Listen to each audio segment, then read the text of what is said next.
Canon Alberic's Scrapbook by M.R.James and read by Christopher Holton. Saint-Bertrand-de-Comminges is a decayed town on the spurs of the Pyrenees, not very far from Toulouse, and still nearer to Bagnères-de-Luchon. It was the site of a bishopric until the Revolution, and has a cathedral which is visited by a certain number of tourists.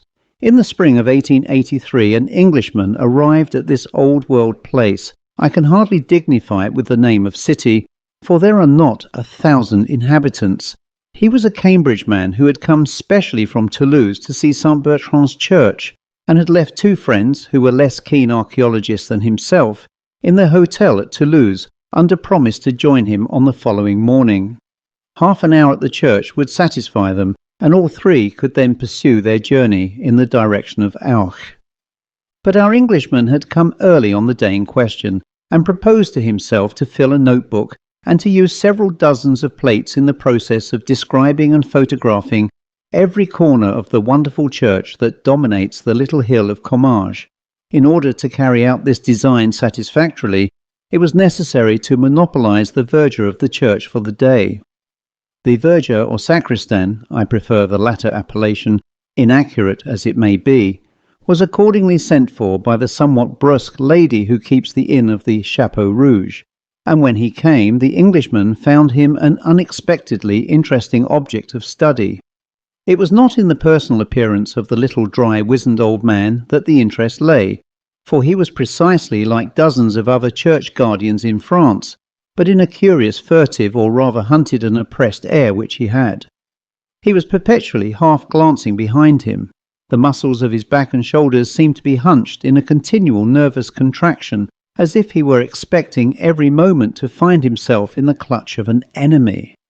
The Englishman hardly knew whether to put him down as a man haunted by a fixed delusion, or as one oppressed by a guilty conscience, or as an unbearably henpecked husband.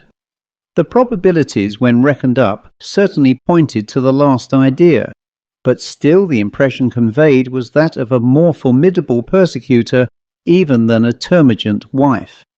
However, the Englishman, let us call him Denniston, was soon too deep in his notebook and too busy with his camera to give more than an occasional glance to the sacristan. Whenever he did look at him, he found him at no great distance, either huddling himself back against the wall or crouching in one of the gorgeous stalls. Denniston became rather fidgety after a time, mingled suspicions that he was keeping the old man from his déjeuner, that he was regarded as likely to make away with Saint Bertrand's ivory crozier, or with the dusty stuffed crocodile that hangs over the font, began to torment him. "Won't you go home?" he said at last. "I'm quite well able to finish my notes alone. You can lock me in if you like. I shall want at least 2 hours more here, and it must be cold for you, isn't it?" "Good heavens," said the little man, whom the suggestion seemed to throw into a state of unaccountable terror. "Such a thing cannot be thought of for a moment. Leave monsieur alone in the church? No, no, 2 hours, 3 hours, all will be the same to me. I have breakfasted, I am not at all cold, with many thanks to monsieur." "Very well, my little man," quoth Denniston to himself. "You have been warned, and you must take the consequences." Before the expiration of the 2 hours, the stalls, the enormous dilapidated organ, the choir screen of Bishop John de Mauléon, the remnants of glass and tapestry, and the objects in the treasure chamber had been well and truly examined, the sacristan still keeping at Denniston's heels, and every now and then whipping round as if he had been stung, when one or other of the strange noises that trouble a large empty building fell on his ear. Curious noises they were sometimes. "Once," Denniston said to me, "I could have sworn I heard a thin metallic voice laughing high up in the tower." I darted an inquiring glance at my sacristan. He was white to the lips. "It is he, that is, it is no one, the door is locked," was all he said, and we looked at each other for a full minute. Another little incident puzzled Denniston a good deal. He was examining a large dark picture that hangs behind the altar, one of a series illustrating the miracles of Saint Bertrand. The composition of the picture is well nigh indecipherable, but there is a Latin legend below which runs thus: "Qualiter est Bertrandus, how Saint Bertrand delivered a man whom the devil long sought to strangle." Denniston was turning to the sacristan with a smile and a jocular remark of some sort on his lips, but he was confounded to see the old man on his knees, gazing at the picture with the eye of a suppliant in agony, his hands tightly clasped and a rain of tears on his cheeks. Denniston naturally pretended to have noticed nothing, but the question would not go away from him. Why should a daub of this kind affect anyone so strongly? He seemed to himself to be getting some sort of clue to the reason of the strange look that had been puzzling him all the day. The man must be a monomaniac, but what was his monomania? It was nearly 5 o'clock, the short day was drawing in, and the church began to fill with shadows, while the curious noises, the muffled footfalls and distant talking voices that had been perceptible all day, seemed no doubt because of the fading light and the consequently quickened sense of hearing to become more frequent and insistent. The sacristan began for the first time to show signs of hurry and impatience. He heaved a sigh of relief when camera and notebook were finally packed up and stowed away, and hurriedly beckoned Denniston to the western door of the church, under the tower. It was time to ring the Angelus. A few pulls at the reluctant rope, and the great bell Bertrand, high in the tower, began to speak, and swung her voice up among the pines and down to the valleys, loud with mountain streams, calling the dwellers on those lonely hills to remember and repeat the salutation of the angel to her whom he called blessed among women. With that a profound quiet seemed to fall for the first time that day upon the little town, and Denniston and the sacristan went out of the church. On the doorstep they fell into conversation. Monsieur seemed to interest himself in the old choir books in the sacristy. Undoubtedly. I was going to ask you if there were a library in the town. No, monsieur. Perhaps there used to be one belonging to the chapter, but it is now such a small place. Here came a strange pause of irresolution, as it seemed. Then, with a sort of plunge, he went on. But if monsieur is amateur des vieux livres, I have at home something that might interest him. It is not 100 yards. At once, all Denniston's cherished dreams of finding priceless manuscripts in untrodden corners of France flashed up, to die down again the next moment. It was probably a stupid missile of Plantin's printing about 1580. Where was the likelihood that a place so near Toulouse would not have been ransacked long ago by collectors? However, it would be foolish not to go. He would reproach himself for ever after if he refused. So they set off. On the way, the curious irresolution and sudden determination of the sacristan recurred to Denniston, and he wondered in a shamefaced way whether he was being decoyed into some purlieu to be made away with as a supposed rich Englishman. He contrived, therefore, to begin talking with his guide and to drag in a rather clumsy fashion, the fact that he expected 2 friends to join him early the next morning. To his surprise, the announcement seemed to relieve the sacristan at once of some of the anxiety that oppressed him. That is well, he said quite brightly. That is very well. Monsieur will travel in company with his friends. They will be always near him. It is a good thing to travel thus in company, sometimes. The last word appeared to be added as an afterthought and to bring with it a relapse into gloom for the poor little man. They were soon at the house, which was one rather larger than its neighbours, stone-built, with a shield carved over the door. The shield of Albéric de Mauléon, a collateral descendant, Denniston tells me, of Bishop John de Mauléon. This Albéric was a canon of Comminges from 1680 to 1701. The upper windows of the mansion were boarded up, and the whole place bore, as does the rest of Comminges, the aspect of decaying age. Arrived on his doorstep, the sacristan paused a moment. Perhaps, he said, perhaps after all monsieur has not the time. Not at all, lots of time, nothing to do till tomorrow. Let us see what it is you have got. The door was opened at this point, and a face looked out, a face far younger than the sacristan's, but bearing something of the same distressing look. Only here it seemed to be the mark, not so much of fear for personal safety as of acute anxiety on behalf of another. Plainly the owner of the face was the sacristan's daughter, and but for the expression I have described, she was a handsome girl enough. She brightened up considerably on seeing her father accompanied by an able-bodied stranger. A few remarks passed between father and daughter, of which Denistone only caught these words, said by the sacristan, "He was laughing in the church," words which were answered only by a look of terror from the girl. But in another minute they were in the sitting room of the house, a small high chamber with a stone floor, full of moving shadows cast by a wood fire that flickered on a great hearth. Something of the character of an oratory was imparted to it by a tall crucifix, which reached almost to the ceiling on one side. The figure was painted of the natural colours, the cross was black. Under this stood a chest of some age and solidity, and when a lamp had been brought, and chairs set, the sacristan went to this chest, and produced therefrom, with growing excitement and nervousness, as Denistone thought, a large book wrapped in a white cloth, on which cloth a cross was rudely embroidered in red thread. Even before the wrapping had been removed, Denistone began to be interested by the size and shape of the volume. Too large for a missal, he thought, and not the shape of an antiphona. Perhaps it may be something good after all. The next moment the book was open, and Denistone felt that he had at last lit upon something better than good. Before him lay a large folio, bound perhaps late in the 17th century, with the arms of Canon Albéric de Mauléon stamped in gold on the sides. There may have been 150 leaves of paper in the book, and on almost every one of them was fastened a leaf from an illuminated manuscript. Such a collection Denistone had hardly dreamed of in his wildest moments. Here were 10 leaves from a copy of Genesis illustrated with pictures which could not be later than AD 700.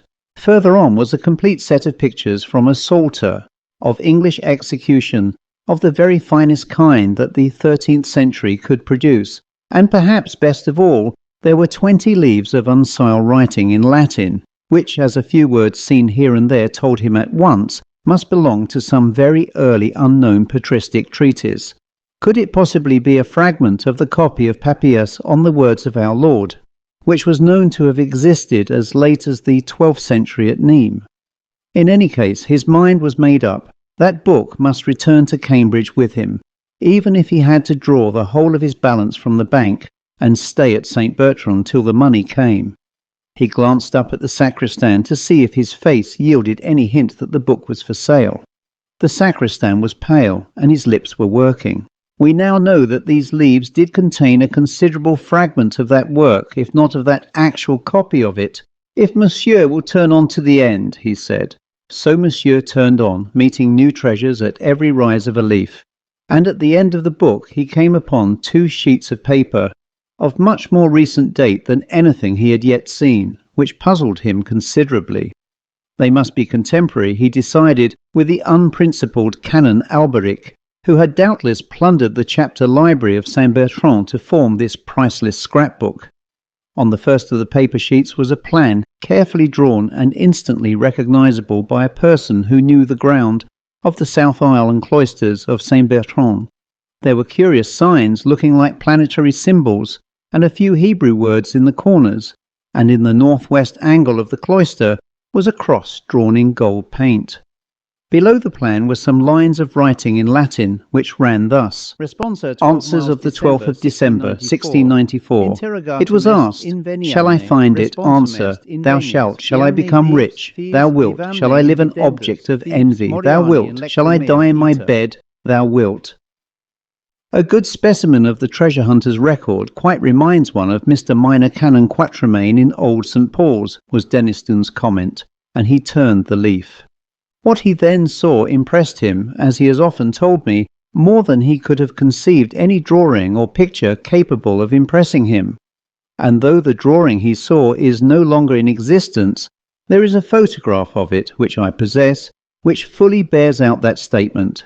The picture in question was a sepia drawing at the end of the 17th century, representing, one would say at first sight, a biblical scene.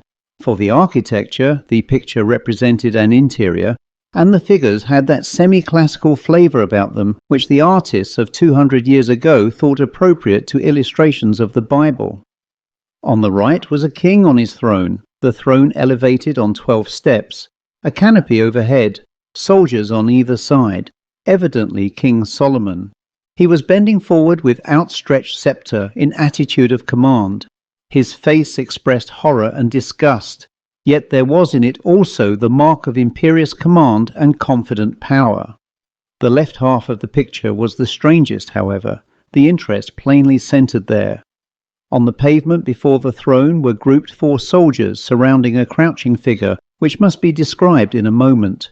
A 5th soldier lay dead on the pavement, his neck distorted, and his eyeballs starting from his head. The 4 surrounding guards were looking at the king. In their faces the sentiment of horror was intensified. They seemed, in fact, only restrained from flight by their implicit trust in their master. All this terror was plainly excited by the being that crouched in their midst. I entirely despair of conveying by any words the impression which this figure makes upon anyone who looks at it. I recollect once showing the photograph of the drawing to a lecturer on morphology. A person of, I was going to say, abnormally sane and unimaginative habits of mind. He absolutely refused to be alone for the rest of that evening, and he told me afterwards that for many nights he had not dared to put out his light before going to sleep. However, the main traits of the figure I can at least indicate. At first you saw only a mass of coarse matted black hair.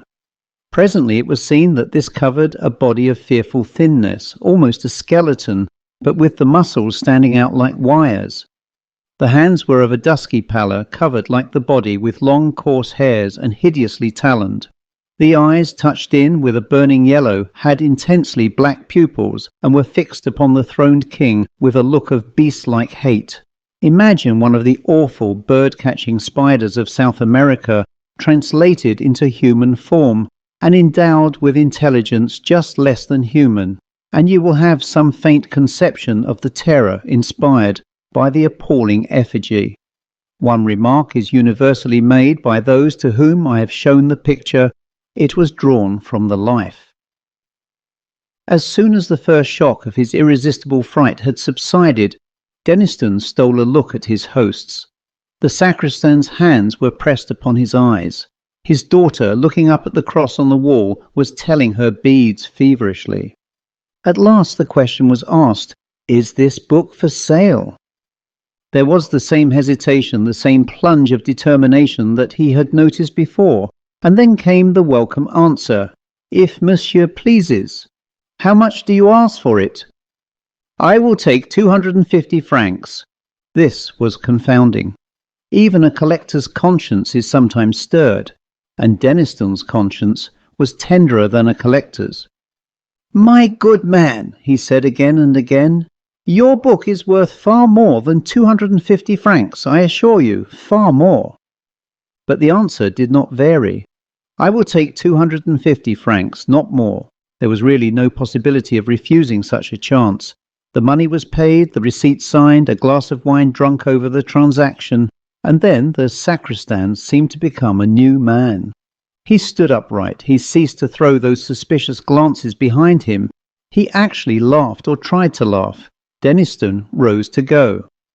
"I shall have the honour of accompanying monsieur to his hotel," said the sacristan.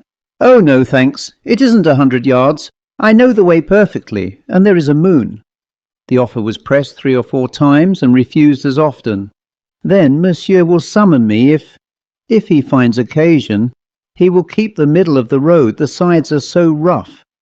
"Certainly, certainly," said Denniston, who was impatient to examine his prize by himself, and he stepped out into the passage with his book under his arm. Here he was met by the daughter.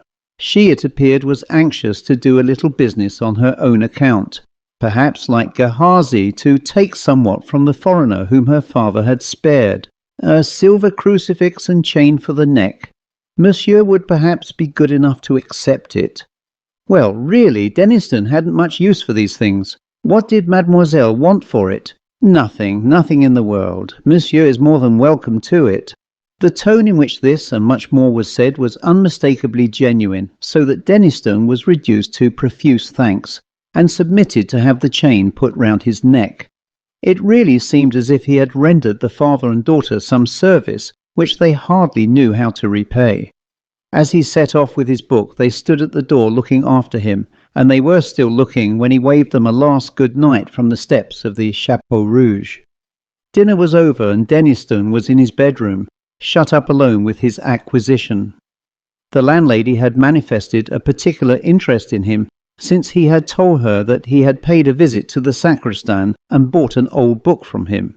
He thought too that he had heard a hurried dialogue between her and the said sacristan in the passage outside the salle à manger. Some words to the effect that Pierre and Bertrand would be sleeping in the house had closed the conversation. All this time a growing feeling of discomfort had been creeping over him. Nervous reaction, perhaps, after the delight of his discovery. Whatever it was, it resulted in a conviction that there was someone behind him and that he was far more comfortable with his back to the wall. All this, of course, weighed light in the balance as against the obvious value of the collection he had acquired. And now, as I said, he was alone in his bedroom, taking stock of Canon Alberic's treasures, in which every moment revealed something more charming. "Bless Canon Alberic," said Denniston, who had an inveterate habit of talking to himself. "I wonder where he is now. Dear me, I wish that landlady would learn to laugh in a more cheering manner. It makes one feel as if there was someone dead in the house. Half a pipe more, did you say? I think perhaps you are right. I wonder what that crucifix is that the young woman insisted on giving me. Last century, I suppose. Yes, probably. It is rather a nuisance of a thing to have round one's neck, just too heavy. Most likely her father has been wearing it for years. I think I might give it a clean-up before I put it away." He had taken the crucifix off and laid it on the table when his attention was caught by an object lying on the red cloth just by his left elbow. 2 or 3 ideas of what it might be flitted through his brain with their own incalculable quickness. A pen wiper? No such thing in the house. A rat? No, too black. A large spider? I trust to goodness not. No. Good God, a hand like the hand in that picture. In another infinitesimal flash he had taken it in. Pale dusky skin covering nothing but bones and tendons of appalling strength. Coarse black hairs longer than ever grew on a human hand. Nails rising from the ends of the fingers and curving sharply down and forward, grey, horny and wrinkled. He flew out of his chair with deadly, inconceivable terror clutching at his heart. The shape whose left hand rested on the table was rising to a standing posture behind his seat, its right hand crooked above his scalp.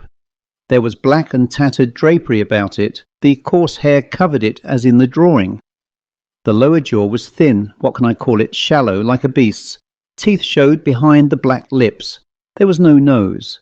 The eyes of a fiery yellow, against which the pupils showed black and intense, and the exulting hate and thirst to destroy life which shone there, were the most horrifying features in the whole vision. There was intelligence of a kind in them, intelligence beyond that of a beast, below that of a man. The feelings which this horror stirred in Denniston were the intensest physical fear and the most profound mental loathing. What did he do? What could he do? He has never been quite certain what words he said, but he knows that he spoke, that he grasped blindly at the silver crucifix, that he was conscious of a movement towards him on the part of the demon, and that he screamed with the voice of an animal in hideous pain. Pierre and Bertrand, the 2 sturdy little serving-men who rushed in, saw nothing, but felt themselves thrust aside by something that passed out between them and found Denniston in a swoon. They sat up with him that night, and his 2 friends were at St. Bertrand by 9 o'clock next morning. He himself, though still shaken and nervous, was almost himself by that time, and his story found credence with them, though not until they had seen the drawing and talked with the sacristan. Almost at dawn the little man had come to the inn on some pretence, and had listened with the deepest interest to the story retailed by the landlady. He showed no surprise. "It is he! It is he! I have seen him myself," was his only comment, and to all questionings but one reply was vouchsafed. "Deux fois je l'ai vu, 1000 fois je l'ai senti." He would tell them nothing of the provenance of the book, nor any details of his experiences. "I shall soon sleep, and my rest will be sweet. Why should you trouble me?" he said. He died that summer. His daughter married and settled at Saint-Parpoux. She never understood the circumstances of her father's obsession. We shall never know what he or Canon Albéric de Mauléon suffered. At the back of that fateful drawing were some lines of writing which may be supposed to throw light on the situation. Contradictio Salomonis cum demonio nocturno, Albericus de Mauleone delineavit, vir Deus in adiutorium, pies qui habitat, Sancte Bertrande demoniorum effugator, intercede pro me miserimo, primum uidi nocte 12, mii, December 1694, uidibo mox ultimum, peccavi et passus sum plura ad hoc passurus. December 29, 1701. The Dispute of Solomon with a Demon of the Night, drawn by Albéric de Mauléon. Versicle. O Lord, make haste to help me. Psalm. Whoso dwelleth, 91. Saint Bertrand, who puttest devils to flight, pray for me most unhappy. I saw it first on the night of December 12, 1694. Soon I shall see it for the last time. I have sinned and suffered, and have more to suffer yet. December 29, 1701. The Gallia Christiana gives the date of the canon's death as December 31st, 1701, in bed of a sudden seizure. Details of this kind are not common in the great work of the Samathani. I have never quite understood what was Denniston's view of the events I have narrated. He quoted to me once a text from Ecclesiasticus. Some spirits there be that are created for vengeance, and in their fury lay on sore strokes. On another occasion he said, Isaiah was a very sensible man. Doesn't he say something about night monsters living in the ruins of Babylon? These things are rather beyond us at present. Another confidence of his impressed me rather, and I sympathized with it. We had been last year to Comminges to see Canon Alberic's tomb. It is a great marble erection with an effigy of the canon in a large wig and soutane, and an elaborate eulogy of his learning below. I saw Denniston talking for some time with the vicar of St. Bertrand's, and as we drove away he said to me, I hope it isn't wrong. You know I am a Presbyterian, but I believe there will be saying of Mass and singing of dirges for Albéric de Mauléon's rest. Then he added with a touch of the Northern British in his tone, I had no notion they came so dear. The book is in the Wentworth collection at Cambridge. The drawing was photographed and then burnt by Denniston on the day when he left Comminges on the occasion of his first visit. The end.